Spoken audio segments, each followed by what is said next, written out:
Pronto? Muito bem, meus amigos, meus alunos. Voltamos aqui para nossas aulas. Vamos concluir Pentateuco, né? Vamos seguir em frente. Quero retornar com vocês, então, lá no capítulo 19. Mas antes vamos fazer uma oração para entregar essa aula a Deus, né? Senhor, meu Deus e meu Pai, Deus Todo-Poderoso, em nome de Jesus, nós estamos na Tua santa presença neste momento. Pai, nesse momento que os alunos estão acompanhando esta aula, nas suas casas, onde quer que estejam, eu peço, Senhor, que a Tua graça seja sobre todos eles, que a Tua unção, meu Pai, seja derramada sobre cada um, e que as suas mentes estejam abertas para receber do Senhor o conhecimento necessário para seguir em frente na preparação para o ministério. Toma esta aula em Tuas mãos e não permita, Pai, que nada nem ninguém venha atrapalhar, Pai, em nome de Jesus. Amém. Graças a Deus. Vamos lá, vamos em frente então. Capítulo 19 de Gênesis. Nós falamos no nosso último encontro do que havia acontecido em Sodoma e Gomorra, depois que Abraão teve o encontro com os anjos. Vocês lembram, né? 2 daqueles anjos dirigiram-se para Sodoma. Abraão intercedeu junto a Deus para que o Senhor Deus não destruísse aquelas cidades, né? Até que ele começou a ponderar: Senhor, mas se houver 50 pessoas, 40, 30, se houver 10 justos naquela cidade, o Senhor ainda vai destruir? E Deus falou: não, por amor dos 10 não destruirei, né? E foi reduzindo, né? Até que o Senhor Deus realmente mandou destruir, porque não haviam sequer 10 pessoas justas naquela terra, naquela cidade. Então veio fogo e enxofre do céu, capítulo 19, né? A partir do versículo 24, e aquelas cidades foram destruídas, aniquiladas. Ló, sua esposa e suas 2 filhas foram tomados pela mão e arrancados praticamente daquela cidade, pelos anjos de Deus, porque estavam se demorando muito a sair, né? Mesmo tendo ouvido a orientação dos anjos, o veredito de Deus, eles se recusaram a sair, recusaram-se a andar rápido como os anjos haviam determinado. Então os anjos tomaram eles pelas mãos e os arrancaram da cidade, dando ordens para que não olhassem para trás. No meio do caminho, diz a palavra, que a mulher do Ló parou e olhou para trás, ver o que estava acontecendo, e transformou-se numa estátua de sal. E toda aquela cidade, Sodoma e Gomorra, as demais cidadezinhas próximas, que estavam todas contaminadas pelo pecado terrível de Sodoma e Gomorra, se transformaram num monturo de destruição e de sal, né? Isso é o que diz a palavra de Deus. No versículo 26, né, então você vai ver ali o que aconteceu com a mulher do Ló. Olhou para trás e ficou convertida numa estátua de sal. Então, Ló e suas filhas correram para uma determinada cidade próxima, pediram aos anjos que não destruíssem aquela cidadezinha para onde eles iam. E foram para aquela cidade chamada Zoar, mas nem chegaram nela, ficaram com receio, né, de entrar naquela cidade devido a tanta destruição, e é o que tinha acontecido com a mulher do Ló. Eles resolveram subir uma montanha e se esconderam dentro de uma caverna. Ló e suas 2 filhas ficaram morando dentro de uma caverna, enquanto o fogo caía lá fora, né? Em algum momento, naquela caverna, as filhas começaram a conversar entre si. Ora, não vai haver mais homem nessa terra, todos foram destruídos, e nós não teremos descendência, nós não teremos mais filhos, porque não há com quem nós possamos casar. Vamos fazer um plano. Então é a conversa da filha mais velha, da primogênita. Vamos embriagar o nosso pai com vinho, e quando ele estiver totalmente embriagado, nós nos deitaremos com ele, né, e vamos engravidar. Então teremos filhos e a nossa linhagem continuará. Então ela convenceu sua irmã mais nova e assim fizeram. Na primeira noite, embriagaram o Ló, e a filha mais velha teve relações com ele, né? Na noite seguinte, ela convenceu a mais nova a fazer o mesmo, embriagaram novamente o Ló, e a mais nova deitou-se com o pai e também engravidou do pai, né? Então nós notamos aqui que o pecado do incesto, ele partiu das filhas do Ló, mas o Ló cometeu o pecado da embriaguez, né? Porque quando ele bebeu excessivamente, ele perdeu a consciência. A Bíblia diz que ele nem sabe o que aconteceu, né? As filhas que, na verdade, se aproveitaram da situação. Por causa desse pecado, o resultado foi trágico. Uma das filhas teve um filho e chamou de Moabe, e outra das filhas teve um filho também e chamou ele de Ben-Ami. Então, Moabe foi o pai da nação Moabitas, e o Ben-Ami foi o pai da nação Amonitas, terríveis inimigos de Israel que incomodaram por muito tempo o povo de Israel, os Moabitas e os Amonitas, filhos de Ló, que era sobrinho de Abraão, né?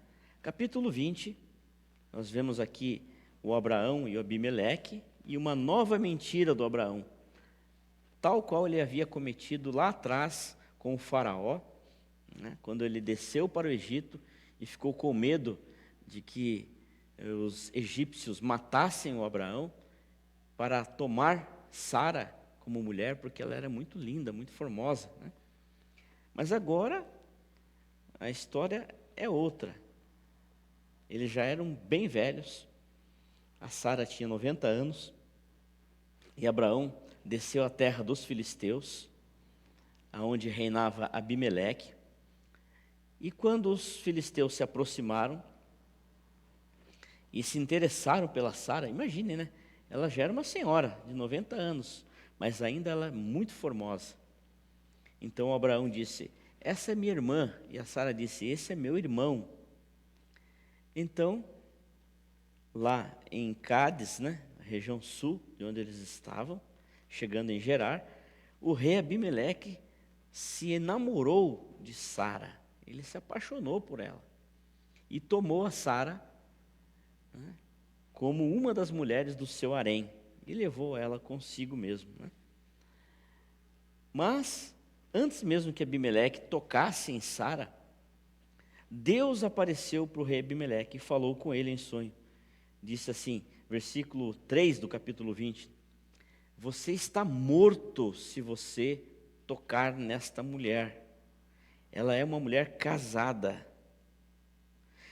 E eu vou destruir você e a sua nação. Então Abimeleque ponderou com Deus e falou assim: mas Deus, por acaso o Senhor mataria uma nação justa? Nós não temos cometido erro nenhum. Eu fui enganado. Eu não sabia disso.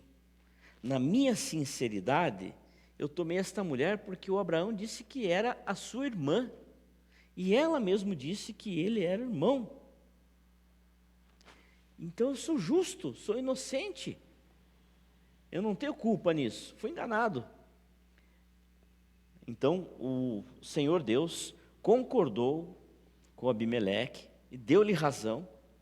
E disse assim: ó, eu sei que você tem sinceridade no teu coração, que você fez isso sem maldade, né? E que eu mesmo impedi você de tocar nela. Eu impedi que você pecasse. Então, você será absolvido. Vai lá e devolva a mulher, porque o marido dela é profeta. Versículo 7, capítulo 20, né?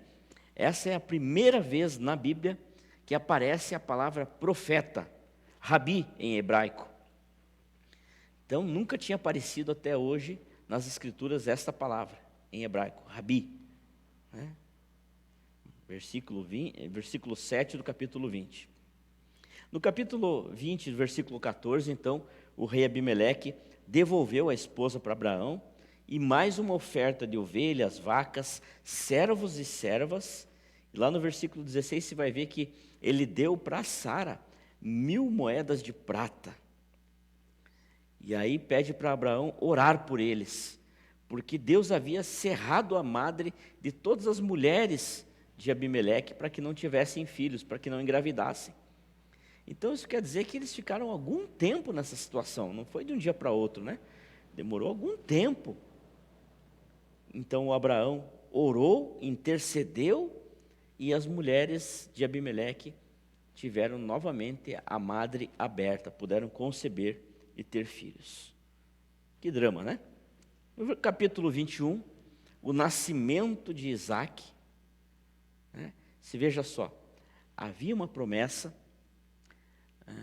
de Sara, Abraão teria a semente abençoada, né?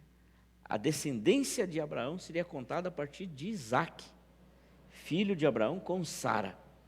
Se o Senhor Deus não tivesse intervido e o Abimeleque tivesse tocado em Sara, então talvez ela tivesse engravidado do Abimeleque. Então a semente do Abraão estaria rompida, porque o filho de Sara talvez fosse descendente dos egípcios, mas Deus não permitiu isso, né? Lá no capítulo 21, o Senhor Deus visitou Sara como havia prometido, e ela engravidou, né? E ela teve um filho na sua velhice, conforme Deus havia determinado. Nasceu Isaque, riso, né? E chamou, versículo 3, e chamou Abraão o nome do seu filho, que lhe nascera, que Sara lhe dera, Isaque.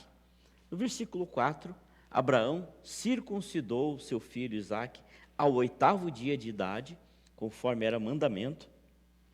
E no versículo 5 você vai ver que Abraão tinha 100 anos de idade quando nasceu seu filho Isaque. 100 anos, né?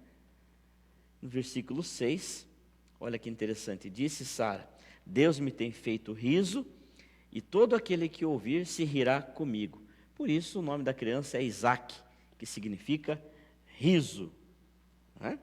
No versículo 9, o Ismael, que já era um adolescente, né, ele começou a zombar de Sara, porque ela é uma senhora idosa, com um bebezinho no colo, recém-nascido, e ele começou a fazer zombarias, chacotas, debochar da Sara, a ponto de irritá-la.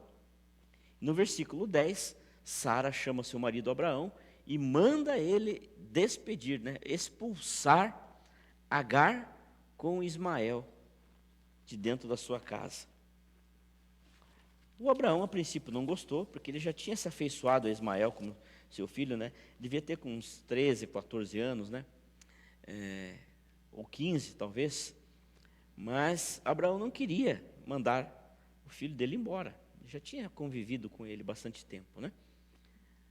Mas o Senhor Deus falou com Abraão no versículo 12 e disse: tudo que a Sara falou, faça, porque eu estou nessa situação aí, né? Mande a Agar embora com Ismael, eu vou cuidar deles, mas em Isaque será chamada a tua semente, e não em Ismael. Então eles não podem conviver juntos. No versículo 13, o Senhor Deus diz assim: de Ismael farei também uma grande nação, porque ele também é a tua semente, mas a tua geração será chamada a partir de Isaque.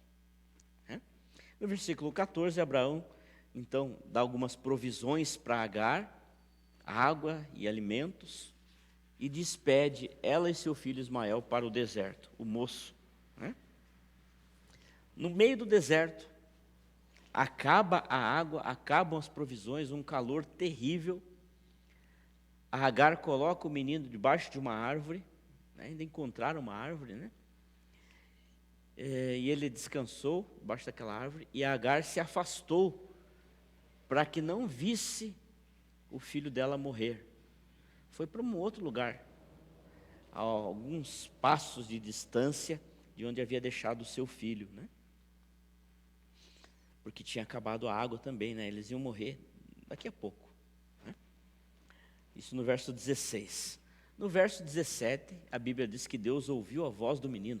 E a Sara estava chorando. A Agar estava chorando. E Deus ouviu, né, e se importou.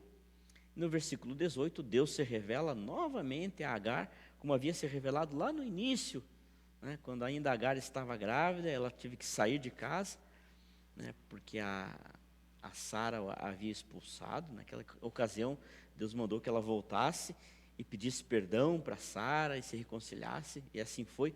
Mas agora não, agora Deus fala com ela, dizendo assim: ergue-te, levanta lá o moço, teu filho, pega ele pela mão, porque dele farei uma grande nação. Né? E nesse momento, a Agar, ela estava do lado de poços de água. Olha só, eles estavam num oásis, e a Agar estava cega por causa da situação. Estavam morrendo de sede em cima de um poço, né? E ela não viu, mas então Deus abriu os olhos dela para que ela visse, e ela percebeu onde ela estava. Puderam beber água, puderam suprir sua necessidade. E no versículo 20, né, nós vemos agora a Agar, junto com seu filho Ismael, vivendo no deserto. Eles devem ter encontrado um povoado, um grupo de pessoas, e passaram a viver no deserto. No versículo 20, a Bíblia diz que Deus era com o moço que cresceu e habitou no deserto, deserto de Parã, e ele foi flecheiro. No versículo 21, diz que Agar arrumou uma moça egípcia e deu de esposa para Ismael. Então, a partir daí, Ismael começa a sua linhagem, a sua família. Então, Ismael, descendência de Abraão, juntamente com a egípcia, né, eles começaram a nova nação dos nômades do deserto. Hoje em dia, os descendentes de Ismael são os islamitas, muçulmanos, ok? No versículo 22 a 34, então você vê Abraão fazendo uma aliança com Abimeleque, rei dos filisteus, e por causa dessa aliança, pôde Abraão, depois mais tarde seu filho Isaque, viver em paz na terra dos filisteus por muitos anos, sem ser incomodado. Né? No versículo 22, você vê Deus sacrifício de Isaque. Deus aparece a Abraão e manda-o sacrificar seu filho. Né? Abraão, ele sofreu com isso, mas não desobedeceu. E, na verdade, era apenas uma prova de Deus para ver até onde ia a fé e a obediência restrita de Abraão para com Deus. Então, o Abraão tomou seu filho, caminharam por 3 dias, né, até chegar ao Monte Moriá.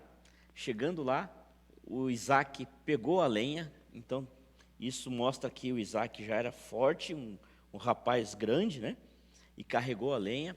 E a distância de onde Abraão estava vivendo, né, na terra dos filisteus, até o Monte Moriá, era de 80 quilômetros. Então, andaram 80 quilômetros a pé pelo deserto, até chegar ao Monte Moriá. Chegando lá, Abraão mandou os servos ficarem em acampamento e seguiu subindo montanha com o seu filho Isaque, que carregou aquele monte de lenha pesado. Então, era um cara muito forte já, né? Um rapaz já da adolescência para a juventude nos dias de hoje. E daí você conhece a história, né? Abraão preparou o altar para o sacrifício, preparou a lenha, preparou tudo. E na hora de oferecer, o Isaque perguntou: pai, nós temos a lenha, temos o altar, temos o fogo, mas onde está o sacrifício? Né? Então Abraão, ele soltou a célebre frase, né? O Senhor proverá. Em hebraico, Jeová Jiré. Naquele momento, Abraão pegou o menino, o rapaz, e colocou-o deitado sobre o altar. Veja, a obediência do Abraão e também a obediência do Isaac. O Abraão tinha 100 anos para mais, e o Isaac era um rapazão de 20 e poucos anos, forte, novo. Ele podia muito bem ter resistido ao seu pai, né? E se esquivado daquilo, mas ele obedeceu. O pai falou, deite, ele deitou, junte as mãos, o menino juntou, o Abraão amarrou, que era assim que faziam os sacrifícios. Abraão deve ter orado pelo seu filho, deve ter dado um beijo nele, e levantou o cutelo, né? Aquela faca de açougueiro quadrada, para oferecer o sacrifício a Deus. E no momento exato, quando ele ia matar, de repente ele estava chorando, desesperado, e orando e adorando a Deus. E quando ele foi sacrificar, o que era ali mais importante, Deus falou assim, pare, não toque no rapaz, agora sei que tu me temes, né? Naquele momento, ouve-se um barulho, né, nos arbustos, e lá estava uma cabra ou uma ovelha presa nos espinhos, né? Então Abraão desamarrou o garoto, o rapaz, pegaram aquele animal e sacrificaram ao Senhor. Por isso se chamou aquele lugar de o monte do Senhor proverá, né? O Senhor proveu o sacrifício para si. Então, é maravilhoso isso. No versículo 16 até o 18, a confirmação da aliança de Deus com Abraão. Olha que maravilha, né? 16 ao 18.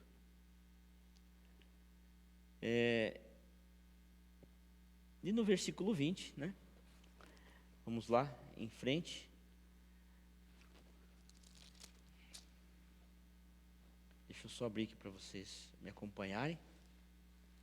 Versículo 20. Sucedeu, pois, depois dessas coisas, que anunciaram a Abraão, dizendo, eis que também Milca deu filhos a Naor, teu irmão. Ou seja, depois desse evento todo do Monte Moriá, só como detalhe, né, esse Monte Moriá aí, o monte onde Abraão foi oferecer Isaque em sacrifício, é exatamente o lugar onde foi construído o Templo de Salomão, né, e onde está lá em Jerusalém hoje o Muro da Lamentação, e também onde está o maior monumento dos muçulmanos, que é a Mesquita de Omar, ou Domo da Rocha, exatamente naquele lugar, Monte Moriá, aonde Abraão foi oferecer Isaque como sacrifício. Bom, um lugar muito especial. Então, no versículo 20, chega a notícia para Abraão de que o irmão dele, Naor, que ele não via há muito tempo, né, desde que ele saiu de Harã, quando seu pai morreu, Terá, e foi para Canaã com Ló, seu sobrinho, né? Naor ficou morando em Harã ainda, que era o norte da Mesopotâmia. Então ele recebeu notícias, olha, o teu irmão Naor finalmente foi pai. A sua esposa Milca, depois de muitos anos, que era estéril, ela concebeu e teve 8 filhos. Por que eu estou falando isso? Que importância tem isso? O Naor nem aparece na história, mas a importância é que um dos filhos desse Naor com Milca chamou-se Betuel, e Betuel foi pai de Rebeca. Rebeca depois se tornou a esposa de Isaque, ok? Betuel, filho de Naor, Isaque, filho de Abraão, ambos primos.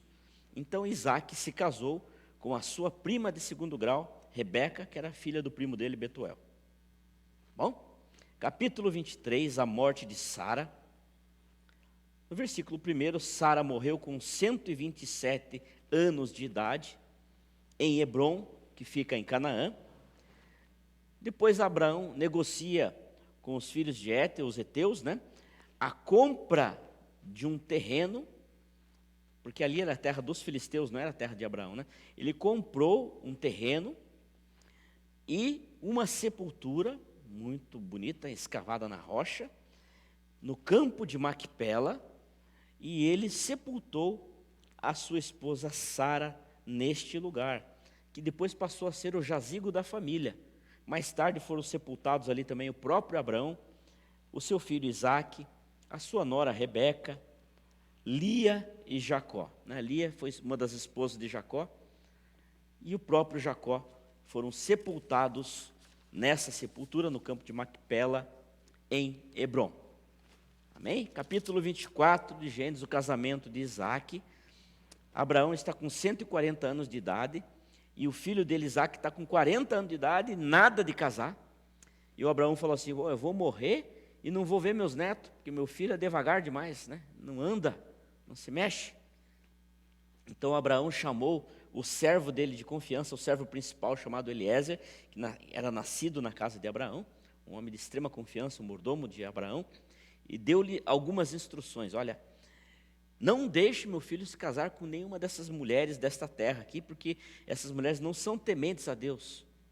Elas adoram outros deuses, outros ídolos, não tem o nosso costume. Eu quero que você vá buscar entre os meus parentes, os meus familiares, uma esposa para o meu filho, mas não leve ele junto. Vai você e Deus vai te dar a direção. Você vai escolher, essa é a tua tarefa. Olha que importância, né, dessa tarefa.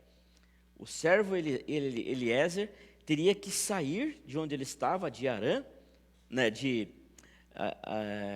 da terra dos filisteus, de Gerar, e caminhar até Arã, que era no norte da Mesopotâmia, mais ou menos uns 800 quilômetros de viagem.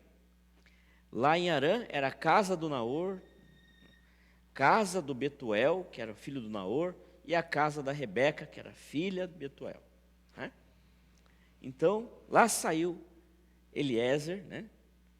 E no versículo 2 do capítulo 24, Abraão fez o Eliezer fazer um juramento, né, muito sério com ele, né, para que eu te faça jurar pelo Senhor, Deus dos céus e Deus da terra, que não tomarás para meu filho mulher das filhas dos cananeus, no meio dos quais eu habito, mas que irás à minha terra e à minha parentela, e daí tomarás mulher para o meu filho. Então ele jurou e fez assim, como tinha jurado o seu senhor Abraão. Né? E ele estabeleceu algumas provas, né, para ter certeza de qual seria a mulher. Então ele orava para que o Deus do senhor dele, do Abraão, mostrasse para ele qual seria a mulher correta. Ele estabeleceu algumas provas, alguns sinais, e Deus foi confirmando todos os sinais. E o maior de todos os sinais foi que, quando ele chegasse em algum lugar, né, com seus animais, a mulher escolhida por Deus viesse oferecer água para a comitiva que ele estava, dos camelos que estavam com ele. Eram 10 camelos, era uma prova muito difícil, porque cada camelo bebe aproximadamente 40 litros de água. Então essa moça teria que vir oferecer água para cada um dos 10 camelos dele, ou seja, 40 litros vezes 10, 400 litros de água para uma moça trazendo o balde. Né? Então seria uma prova bem difícil. A moça que fizesse isso era a prova de que Deus estava mostrando. E assim foi. Né? A Rebeca veio, ofereceu água para os camelos e deu de beber a todos. Então Eliezer revelou toda a sua missão, pediu para falar com o pai dela, Betuel.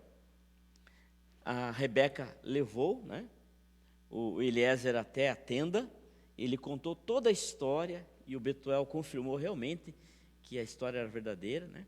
E o final você já sabe, né? Depois o Betuel pôde levar a Rebeca de encontro a Isaque antes do Abraão morrer, né? Lá no capítulo 25, Abraão, viúvo agora, mas ele já está agora com mais ou menos uns 150 anos de idade, talvez um pouco mais. Ele já era viúvo, estava estabelecido, olha, 150 anos de idade, porque ele tinha ali 140, né? Quando ele mandou buscar a Rebeca para casar com seu filho. Agora já havia passado algum tempo, né, do casamento. Abraão casou-se de novo. Agora com uma mulher chamada Quetura, né? E com essa mulher, olha só, Abraão teve mais 6 filhos. Qual que é a importância disso? Veja só, no versículo 1 diz assim: e Abraão tomou por mulher Quetura, e gerou-lhe o nome dos 6 filhos. No versículo 2 aparece um dos nomes dos filhos de Abraão com Quetura, Midian. Marque isso na sua Bíblia. Midian é o pai da nação dos midianitas, outros inimigos ferrenhos de Israel durante toda a história de Israel. Depois você vai estudar a história de Israel, você vai ver que moabitas, amonitas, filisteus, midianitas, todos foram inimigos de Israel. E todos com parentela em Abraão. Incrível isso, né? Então marque lá Midian, você vai ver depois a história de Gideão, né? Gideão estava malhando, né, trigo no lagar, quando os midianitas invadiam Israel e roubavam toda a colheita, né? Então são esses aqui, descendentes de Abraão com Quetura, todos magoados, né? Isaac, então, no versículo 20 do capítulo 25, ele tem 40 anos de idade e se casou com Rebeca. Né? Rebeca, filha de Betuel, né? Que era o filho do Naor, irmão de Abraão. E o nome do irmão da Rebeca é Labão, marque aí. Rebeca, casada com Isaac, irmã de Labão. O Labão continuou na casa do pai dele lá. Herdou a riqueza do pai dele, Betuel, né? E se fez famoso e forte e próspero. Depois você vai vir falar de novo desse Labão na história de Jacó. Olha só, aqui no capítulo 25, no verso 20, diz assim: E era Isaac da idade de 40 anos, quando tomou a Rebeca, filha de Betuel, arameu de Padã-Arã, irmã de Labão, arameu, por sua mulher. Ou seja, Isaac tinha 40 anos de idade quando casou com Rebeca. E aí diz assim no versículo 21, E Isaac orou instantemente ao Senhor, instantemente, com muita instância, com persistência, por sua mulher, porquanto era estéril. E o Senhor ouviu as suas orações, e Rebeca, sua mulher, concebeu. Mas veja só, diz que ele orou muito depois que ele casou. Mas lá no capítulo 25, verso 56, né?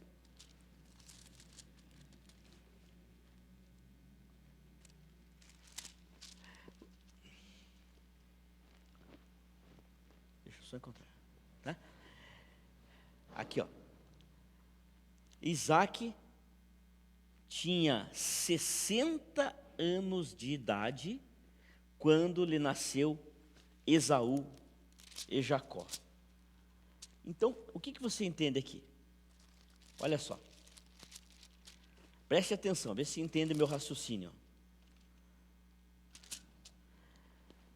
Era Isaac da idade de 40 anos quando tomou Rebeca por esposa e orou porque ela era estéril. Depois passa um monte de tempo.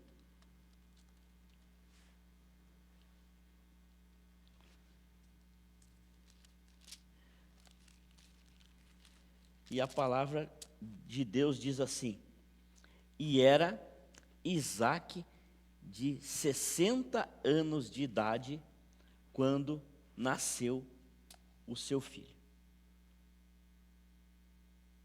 Deixa eu só encontrar o versículo aqui. E depois... Tá. E os filhos lutavam dentro dela.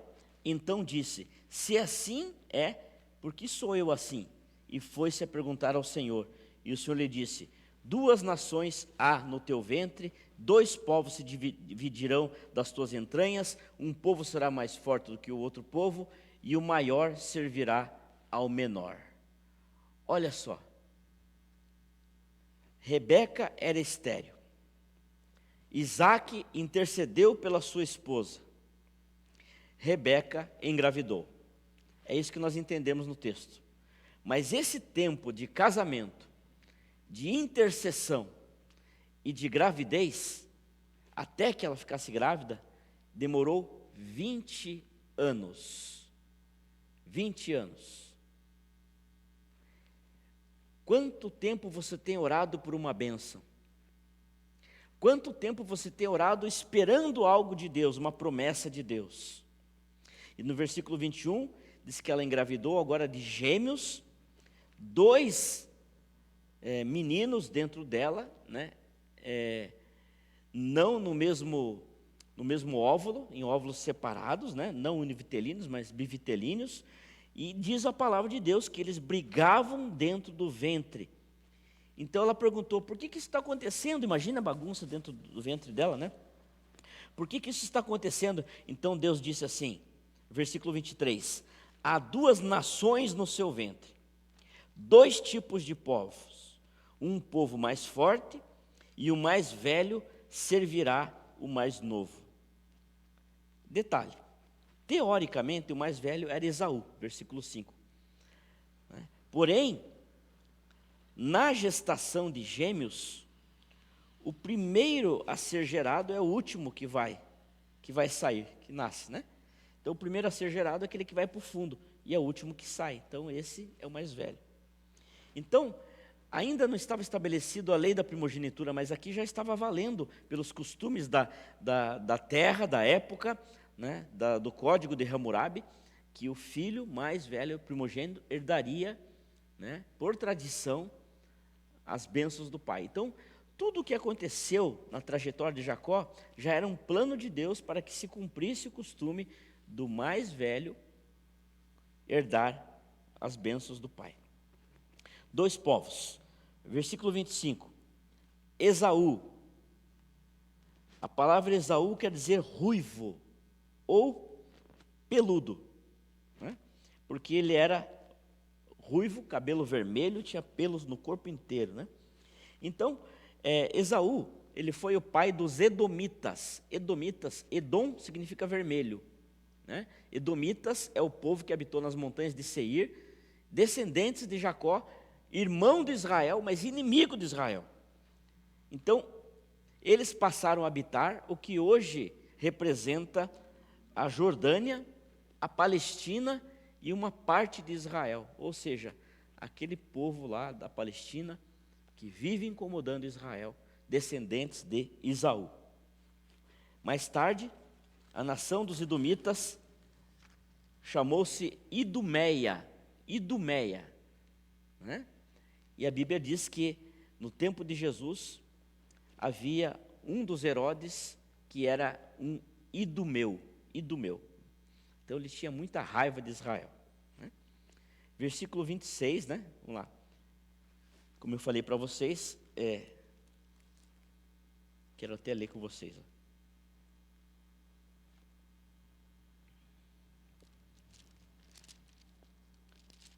26. Depois saiu seu irmão, agarrado à sua mão o calcanhar de Esaú, por isso se chamou o seu nome Jacó. Tá? E era Isaque da idade de 60 anos quando os gerou. Tá? Versículo anterior diz assim, saiu primeiro ruivo e todo como uma veste cabeluda, por isso chamaram o seu nome Esaú. E depois saiu seu irmão, agarrado à sua mão o calcanhar de Esaú, por isso seu nome se chamou Jacó.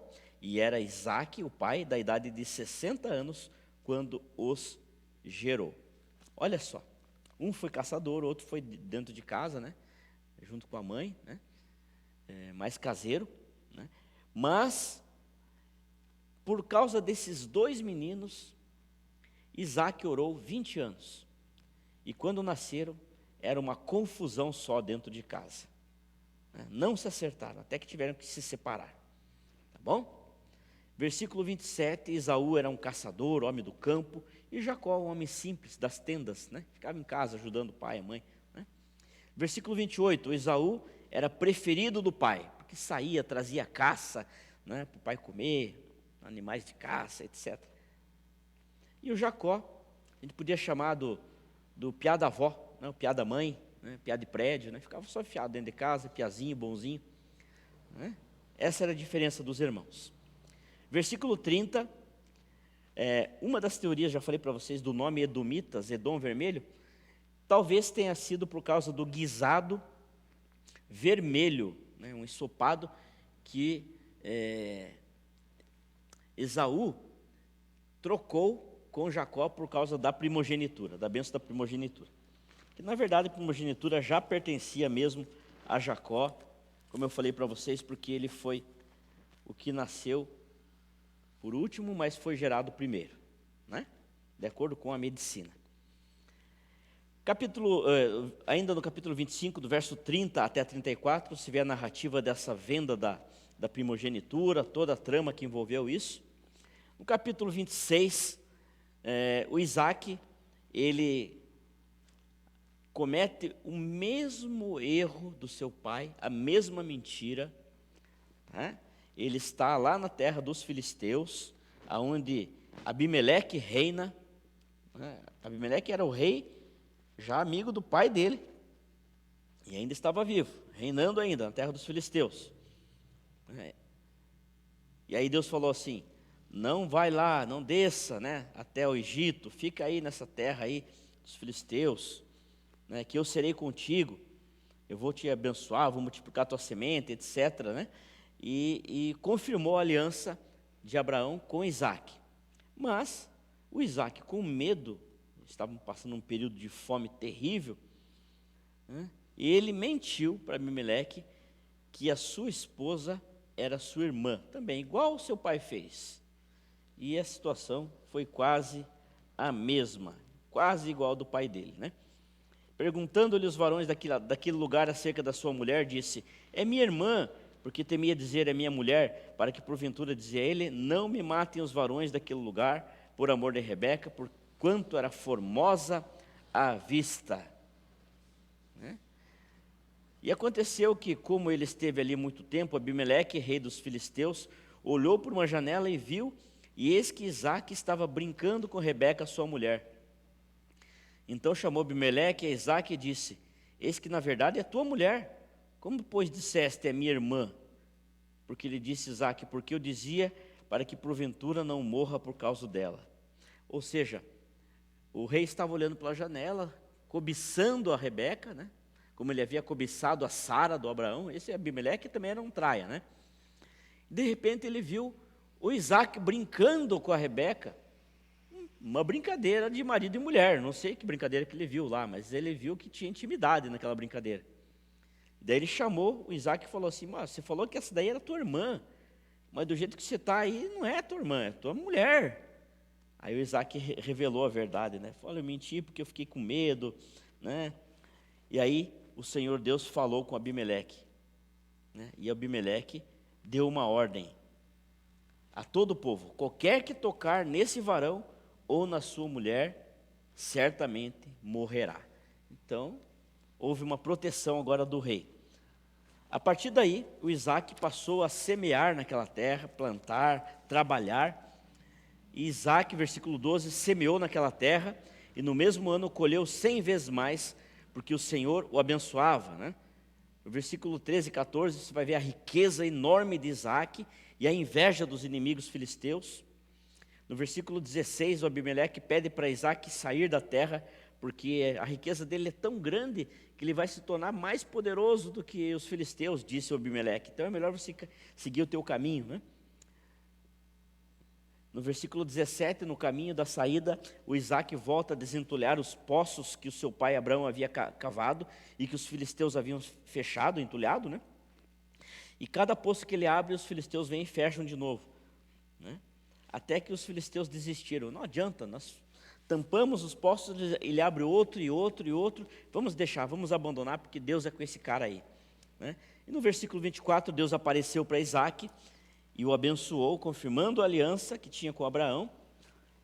No versículo 26, a seguir, o Isaac faz uma aliança com Abimeleque para viverem em paz juntos, né? Se protegerem. No versículo 34 e 35, o Esaú, para o desgosto dos pais, ele casou com 2 estrangeiras, filha dos heteus, né? Isso trouxe uma amargura terrível para os seus pais. Diz a Bíblia assim: essas mulheres foram amargura de alma para Isaac e Rebeca. Ok? A partir do capítulo 27, nós vamos ver aqui todo o drama Esaú e Jacó e onde que foi acabar essa situação. Tá bom? Hoje eu vou parar por aqui. Nós vimos bastante capítulos. Então, depois nós vamos gravar mais algumas aulas, como eu falei para vocês, para passar todo o conteúdo, mesmo que seja gravado. E assim que possível, nos encontraremos novamente, presencialmente, em sala de aula. Tá bom? Eu vou orar e estou à disposição aí para qualquer pergunta, qualquer dúvida. Podem me mandar um WhatsApp, podem escrever. continue preparando as autoatividades. Daqui a pouco toda essa situação já vai passar, se Deus quiser, brevemente, né? Tudo vai passar e nós entraremos para valer em sala de aula presencialmente até o final do ano, ok? Senhor meu Deus e meu Pai, no nome de Jesus eu te agradeço por essa breve meditação, por meio de Gênesis, Pai, onde nós pudemos aprender muitos princípios e muitas instruções para a nossa caminhada diária. Eu peço que o Senhor abençoe cada aluno e que esse estudo possa ser rico, abençoador para cada um e que todos possam crescer cada vez mais em graça, sabedoria e estatura diante do Senhor e dos homens. Eu oro desta forma te agradecendo em nome de Jesus. Amém? Deus abençoe a todos e até a próxima aula. Obrigado.